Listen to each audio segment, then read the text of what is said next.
দর্শক, এই পর্যায়ে রাজধানীতে তারেক রহমানের সমাবেশের আরো খবর জানাতে সরাসরি যুক্ত হচ্ছেন সহকর্মী এনাম মণ্ডল। এনাম, আশা করি আপনি আমাকে শুনতে পাচ্ছেন। এনাম, নির্বাচনের আর মাত্র 3 থেকে 4 দিন বাকি, তো তারেক রহমানের সমাবেশের সবশেষ কি খবর আছে আপনার কাছে জানাবেন।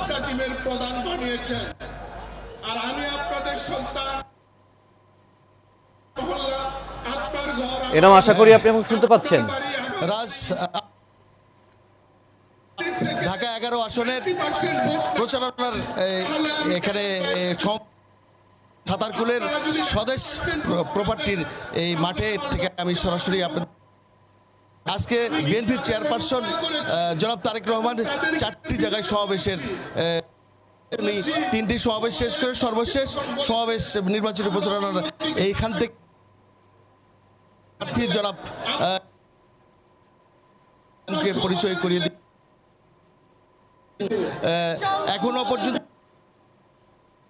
স্থলে প্রতিমধ্যে উনি আছেন, তবে আজকে ঢাকা উত্তরের শেষ সমাবেশ এটি। এই সমাবেশের স্থল থেকে আগামীর 12 তারিখের যে নির্বাচন, এই জাতীয়তাবাদী দল এই দিক নির্দেশনায় এই সমাবেশ থেকে দিবেন। এখানে যে সভাপতিদের সাথে আমি কথা বলেছি, তারা উদ্বিগ্ন হয়ে রয়েছে প্রিয় নেতাকে এক নজর দেখার জন্য। ভোরে তারা এখান থেকে যারা আছেন এখানে এই সমাবেশ স্থলে, তারা সচক্ষে এই বিএনপির এবং আজকে দেখার তার উদ্বেগ এক মানে আশা আকাঙ্ক্ষা প্রকাশ করছেন এখানকার যে সমবেত যে এই আশা মানুষগুলো। এই মানুষগুলির একটি চাওয়া, ডক্টর এম এ কাইয়ুম বিএনপির মনোনীত প্রার্থী, উনি এই এলাকার অনেক উন্নয়ন করেছে এবং অনেক মানুষের কর্মসংস্থান করেছে। রাস্তাঘাট থেকে শুরু করে অনেক উন্নয়নের প্রতিচ্ছবি রয়েছে এই ডক্টর এম এ কাইয়ুমের। এই কাইয়ুম তাদের নিবেদিত প্রাণ। উনি যদি নির্বাচিত হয়ে সংসদে যায়, তাহলে আগামী নতুন বাংলাদেশ গড়তে অনেকটাই কাজ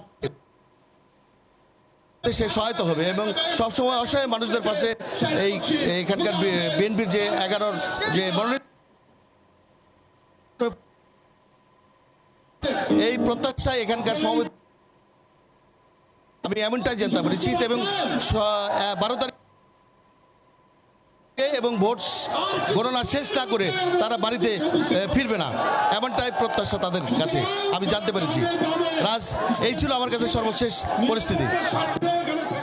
জি এনাম, আপনাকে অসংখ্য ধন্যবাদ। দর্শক, আমাদের সঙ্গে রাজধানী বাড্ডার সাতারকুল থেকে বিএনপির যে সমাবেশ সেখান থেকে যুক্ত হয়েছিলেন সহকর্মী এনাম মণ্ডল।